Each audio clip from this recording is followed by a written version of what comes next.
तो भगवान ने कहते हैं हम तो आपके दर्शन से ही धन्य हैं, लेकिन विश्व के कल्याण के लिए, जनता के कल्याण के लिए यही विराजमान हो जाओ। केदारेश्वर के स्वरूप में विराजमान है वही ज्योतिर्लिंग केदारनाथ जी। के मन ही स्वर्ग है, दार मन ही दरवाजा, मोक्ष के द्वार मन ही केदारनाथ जी है। जीवित रहकर भी सुख और समृद्धि, आनंद और स्वर्ग देखना है, केदारनाथ जी है। वो तो सत्युग के है। लेकिन उसके बाद जब महाभारत कुरुक्षेत्र युद्ध के बाद पंच पांडवों को ब्रह्म हत्या, गुरु हत्या, गोत्र हत्या का श्राप लगते हैं, श्राप विमोचन के लिए तो भोलेनाथ के दर्शन के लिए जब पंच पांडव ने आते हैं, लेकिन भोलेनाथ एक जगह पे दर्शन न देकर अलग अलग जगहों पे अलग अलग शक्ति स्वरूप से जो दर्शन दिए हैं वही पंच केदार से कहलाते हैं। कहाँ से? बनारस काशी से उत्तर काशी आते हैं, उत्तर काशी से गुप्त काशी आते हैं, लेकिन भोलेनाथ वहां भी दर्शन परिपूर्ण नहीं दिया। वहां से भी भोलेनाथ अंतर ध्यान माने गुप्त हो जाते, इसलिए गुप्त काशी कहलाते हैं। वहाँ विश्वनाथ बाबा का दर्शन है। दो नदियों की संगम है, गंगा और यमुना। स्वयं शिवलिंग के नीचे से गुप्त धारा है। और जहाँ शिव है वहाँ शक्ति है, जहाँ शक्ति है वहाँ शिव है। शिव जी भोलेनाथ गुप्त होने के बाद ही जहाँ माता पार्वती की तपस्या करते हैं, वो तो कहते हैं वागर्ता विव संपृक्तो वागर्ता प्रतिपत्त है जगत पिता वंदे पार्वती परमेश्वर। जगत की माता पार्वती है, पिता परमेश्वर, इसलिए तो कहते हैं त्वमेव माता च पिता त्वमेव, त्वमेव बंधुश्च सकलात्ममेव, त्वमेव विद्यम दृढ़ंतमेव, त्वमेव सर्वम मम देव देव। सर्वस्व देवों के देव महादेव लिंग मध्य जगत सर्वम जगदेत चराचरम सृष्टिकर्ता ब्रह्मांड नायक पंच महाभूतों की अधिनायक देवों की देव महादेव है। महादेव गुप्त होने के बाद ही माता पार्वती की तपस्या की है।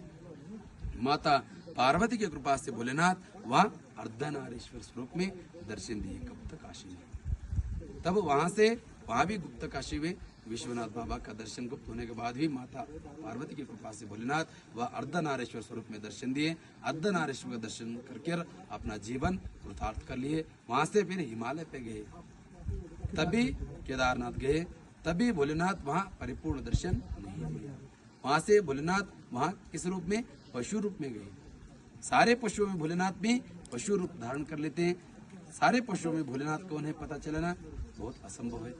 तभी हिम ने बुद्धिशाली बलशाली थे, दो वहाँ पर्वत है, हिमेरु और सुमेर पर्वत है, उसके ऊपर खड़े होकर भीम ने उग्र रूप लेकर सारे पशुओं को अपना नीचे से जाने देते।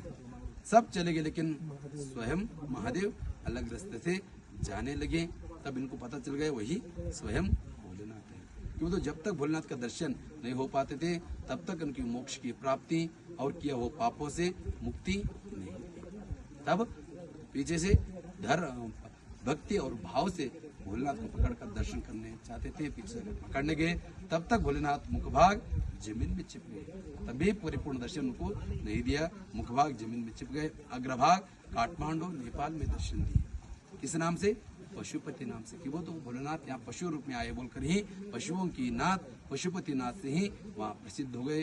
वहाँ और जो शेष भाग बच गए पृष्ठ भाग माने ही पीठ भाग, इसलिए वहाँ पूजन दर्शन करके अपना जीवन कृतार्थ कर लिए और घी लगा के स्वयं महादेव का पृष्ठ भाग है बोलकर स्वयं सेवा कर कर अपना जीवन कृतार्थ कर लिए और किया वो पापों से मुक्त होकर अपना जीवन धन्य कर लिए। और द्वितीय केदार भगवान मध्यमेश्वर में मध्य भाग की नाभि के स्वरूप में यहाँ दर्शन दिए, इसलिए मध्य महेश्वर से कहलाते हैं। और मद मने गर्व भी होते अपना अंदर, काम क्रोध मद मत्सर दम अहंकार जो है सभी को हरण करने वाले पद्मेश्वर भगवान हैं। और मधु मने शहद भी, शहद जैसा मीठी रहते हैं वैसे ही मीठी के जैसा जैसे भाव वैसे देव पद्मेश्वर भगवान है। जिस भाव से आते हैं उस भाव से कृपा करने वाले पद्मेश्वर भगवान है। यहाँ जो भी जीवात्मा यहाँ आकर दर्शन पूजन जलाभिषेक भोलेनाथ के स्मरण करने मात्र से भी धर्म क्या है सब जानते थे पंच पांडवों ने भी, और हम भी जानते हैं, लेकिन कर नहीं पाते हैं। अधर्म क्या है वो भी जानते थे, कर्म छोड़ नहीं पाए, वैसे हम भी छोड़ नहीं पाते हैं। इसलिए तो कहते हैं अन्य क्षेत्रे कृतम पापम मदमेश्वर क्षेत्र विरिष्यति।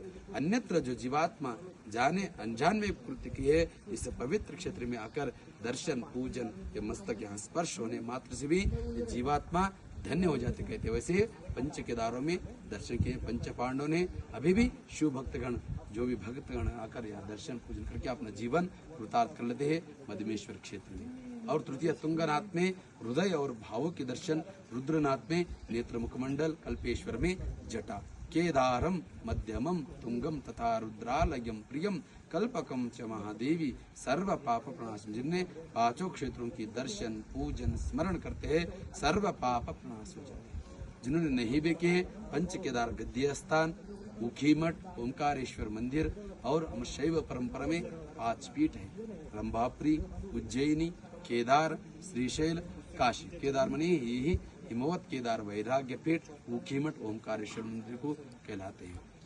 वो शैव परंपरा में 3रा पीठ हिमवत केदार वैराग्य पीठ है। यहाँ आगे जाकर दर्शन करने मात्र से भी 5 केदारनाथ की पंच केदार की गद्य स्थान है, वहाँ दर्शन की परिपूर्ण पुण्य फल आपको वहाँ प्राप्त हो जाते हैं। वही क्यों मने षड मासे पूज्यतो देवा, 6 महीने भोलेनाथ की पूजन मानव द्वारा, पुजारी द्वारा, भक्तों द्वारा यहाँ पूजा होती है। 6 महीने के बाद जब कपाट बंद हो जाते हैं, मार्गशीर मास में अभी 18 नवंबर को कपाट बंद हो जाएंगे इस साल, तब भोलेनाथ को रुद्राभिषेक महाभिषेक करके विशेष पूजन करके भगवान को योग समाधि भस्म समाधि कर मंगल कर देते कपाट। तब 6 महीने के लिए यहाँ से शक्ति मूर्ति, उत्सव मूर्ति ले जाकर ऊखी मठ ओमकारेश्वर मंदिर में 6 महीने निरंतर पूजा अर्चना वहाँ संपन्न होते हैं। या स्वयं शिवलिंग को योग समाधि भस्म समाधि करते हैं। 6 महीने के बाद जब कपाट खुलते हैं वही भगवान को स्वयं मधुमेश्वर भगवान को यहाँ स्वयं शिवलिंग को जागृत करके वही भस्मी प्रसाद के रूप में सभी भक्तों को दिया जाते हैं। ऐसी परंपरा में विश्व में एक ही स्थान इत केदार संस्थान पे है। जो भी श्रद्धालु आकर दर्शन पूजन करके कृतज्ञ कर लेते हैं। केदार तो को ये साक्षात स्वर्ग है। जो भी श्रद्धा भक्ति से आकर अपना जीवन कृतार्थ कर सकते हैं। आज आप लोग भी यहाँ आकर दर्शन पूजन शयन आरती श्रृंगार आरती सब देखकर आपको मन भर गए, आपके मन प्रसन्न हो गई। जहाँ मन प्रसन्न हो जाते हैं वहाँ प्रसाद मिल जाते हैं। प्रसन्न नस्तु वहाँ प्रसाद है। जहाँ प्रसन्न हो जाते हैं प्रसाद के रूप में प्रसाद बने खाने को जो मिलते वही प्रसाद ऐसे नहीं होते हैं। जो मन को आनंद सुख लग जाते हैं वही प्रसाद हो जाते हैं। पुष्प के रूप में आज जो लाया हुआ है सब प्रसन्न प्रसाद भी आप भगवान को चढ़ा दिए। आप भी धन्य हैं, आपके परिवार भी धन्य है। जो भी सभी श्रद्धालु आकर यहाँ जो भी दर्शन नहीं किए सभी श्रद्धालु जिनका श्रद्धा हो जाती है भक्ति और भाव से आकर यहाँ दर्शन अपना भारतीय परंपरा हमारा संस्कृति बचा के दर्शन कर अपना जीवन कृतार्थ कर लिए। ओम नमः शिवाय। जय श्री केदार, जय मधुमेश्वर। ओम।